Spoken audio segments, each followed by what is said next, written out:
कि गौ सेवा को केवल एक सरकारी कार्य न समझते हुए इसको एक व्यक्तिगत रूप से एक कह सकते हैं कि एक धार्मिक परोपकार के रूप से भी इसको जोड़ कर देखें। तो देखिए, हम लोग एक टीचर हैं तो हम ये चाहते हैं कि हमसे शिक्षण कार्य ही कराएं। जिस हमारा कार्य बच्चों का भविष्य बनाना है, ना कि हम जो हैं इधर उधर के काम करें। भी शिक्षक आज आप भूसे इकट्ठा करवा रहे हो, कल को आप कहोगे कि क्या नाम है गाय भैंसों का गोबर साफ करिए जाके, या उनके क्या नाम है बच्चों को नहलवाइए, बछड़ों को नहलवाइए जाके, या गांव गली मोहल्लों में देखी जाए वहाँ कहाँ गोबर पड़ा हुआ है, नाली साफ करवाएंगे आप तो।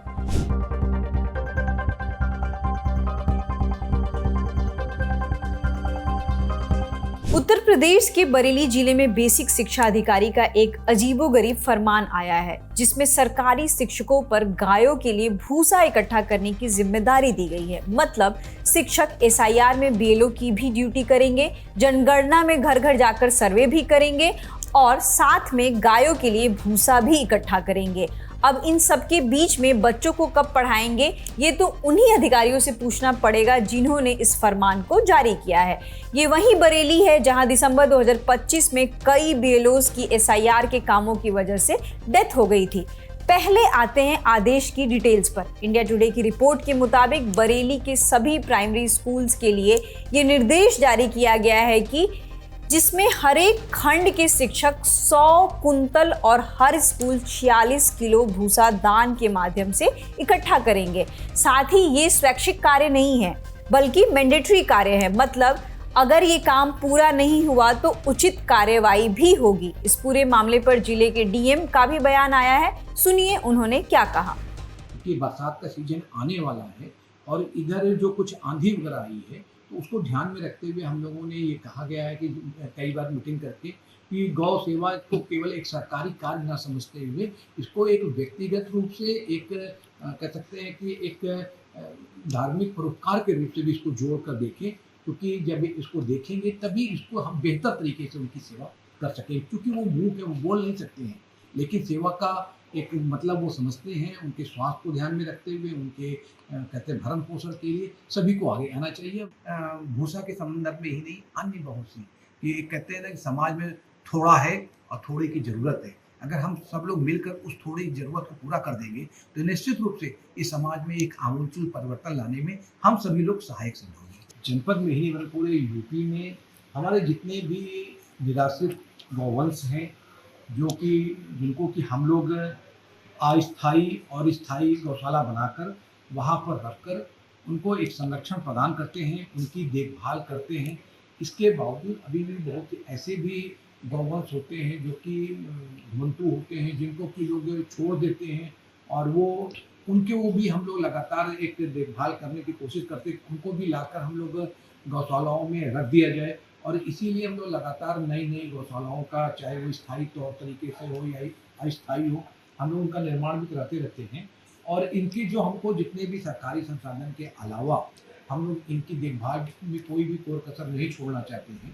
आपने डीएम को सुना, अब उन शिक्षकों को भी सुन लीजिए जिनके लिए ये आदेश जारी हुआ है। तो देखिए, हम लोग एक टीचर हैं तो हम ये चाहते हैं कि हमसे शिक्षण कार्य ही कराएं। जिस हमारा कार्य बच्चों का भविष्य बनाना है, ना कि हम जो हैं इधर उधर के काम करें।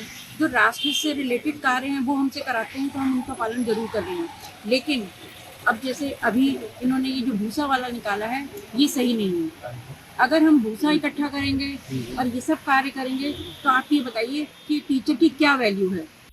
दरअसल एक अभी 4-5 दिन पहले एक आदेश आया था बीएससी मैडम के द्वारा, उसमें स्वैच्छिक भूसा इकट्ठा करना था जो निराश्रित गौवंश है उनके लिए। लेकिन उसके बाद कई विकास खंडों में जो खंड शिक्षा अधिकारी महोदयों के द्वारा जो आदेश निकाला गया उसमें लिखा है कि 1 सप्ताह के अंदर कहीं पर है 46 किलो प्रति विद्यालय, कहीं पर है 1 कुंटल प्रति विद्यालय भूसा इकट्ठा किया जाए। अगर भूसा इकट्ठा नहीं हो पाता है तो कार्रवाई होगी। तो ये कहीं ना कहीं शिक्षक मर्यादा और शिक्षक गरिमा के बिल्कुल खिलाफ है। शिक्षकों का मूल कर्तव्य पढ़ाना है और हम जो भी विभागीय आदेश होते हैं उनका हम लोग पालन करते हैं। अभी जनगणना जैसा राष्ट्रीय कार्यक्रम चल रहा है, लगभग 95% टीचर उसमें व्यस्त हैं, कार्य कर रहे हैं। इतने हीट वेव अलर्ट के मैसेज आ रहे हैं कि बाहर नहीं निकलना, फिर भी हम लोग घर घर जाके जनगणना कर रहे हैं।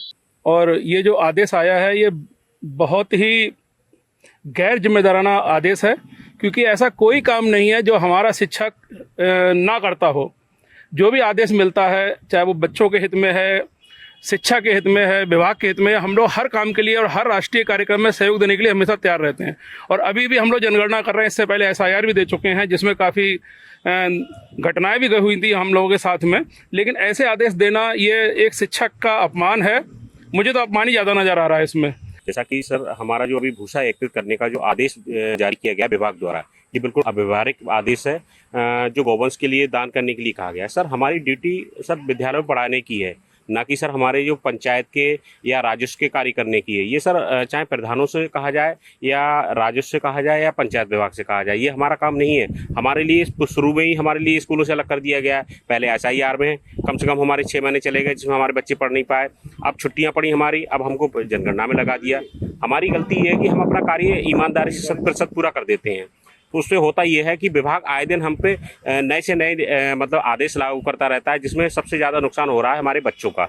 बता दें सर। और एक भविष्यवाणी अभी से मैं कह रहा हूं सर कि इस वर्ष में देखना जो हमारे सरकारी विद्यालय हैं उनमें सबसे ज़्यादा नामांकन कटेगा। उसका कारण ये है क्योंकि हम लंबे समय से विद्यालय में पढ़ा नहीं पाए हैं, क्योंकि हम हमारे लिए अन्य कार्यों में लगा दिया गया है। भूसा एकत्रित करने का जो आदेश आया है सर, ये अव्यवहारिक है, इसका हम विरोध करते हैं और किसी भी स्तर पर हम भूसा एकत्रित करके नहीं दे पाएंगे। और चाहे अगर ऐसी मान ली कोई स्थिति आ रही है तो उसके लिए हम अपना मान सम्मान नहीं गिरवी रखेंगे। हमसे अगर एक दिन का वेतन का कहा जाएगा, हम वेतन दे सकते हैं सर अपना, लेकिन हम भूसा एकत्रित करने का कार्य हमारा नहीं है। हमारा काम है विद्यालय में बच्चों को पढ़ाने का। भाई शिक्षक आज आप भूसे इकट्ठा करवा रहे हो, कल को आप कहोगे कि क्या नाम है गाय भैंसों का गोबर साफ करिए जाके, या उनके क्या नाम है बच्चों को नहलवाइए, बछड़ों को नहलवाइए जाके, या गाँव गली मोहल्लों में देखिए जाए कहाँ गोबर पड़ा हुआ है, नाली साफ करवाएंगे आप। तो ये इस प्रकार का आदेश जो है समाज में एक गलत संदेश दे रहे हैं। शिक्षक की गरिमा को बनाए रखना चाहिए, यही मैं अपील करना चाहूंगा अपने अधिकारियों से। आपने शिक्षकों को सुना, वो लगातार इस बात से नाराज है कि सरकार क्वालिटी एजुकेशन पर ध्यान नहीं दे रही है। एजुकेशन के अलावा शिक्षकों से वो सारे काम करवाए जा रहे हैं जिसका क्वालिटी ऑफ एजुकेशन से कोई नाता नहीं है। इस पूरे मामले में एक सवाल तो जरूर आता है कि क्या शिक्षकों को गैर शैक्षणिक यानी कि नॉन टीचिंग कामों में लगाना चाहिए या नहीं। साल 2016 में सुप्रीम कोर्ट की टिप्पणी इसी से रिलेटेड आई थी। मामला तेलंगाना और आंध्र प्रदेश का था, जहां पर 32 टीचर्स को विधायकों के प्राइवेट सेक्रेटरी और पर्सनल असिस्टेंट के काम पर लगाया गया था, जिसके लिए सुप्रीम कोर्ट में एक पिटीशन पहुंचा था, जिसके ऑब्जर्वेशन में सुप्रीम कोर्ट ने कहा था कि टीचर्स को नॉन एकेडमिक काम में लगाना अनकॉन्स्टिट्यूशनल है। कोर्ट ने आदेश दिया था कि प्राइवेट सेक्रेटरी के तौर पर काम कर रहे शिक्षकों को 1 हफ्ते के बीच में नए स्कूल में पोस्टिंग दी जाए। फिलहाल इस पूरे मामले पर आप क्या सोचते हैं? आप अपनी राय हमें कमेंट सेक्शन में बता सकते हैं। शुक्रिया।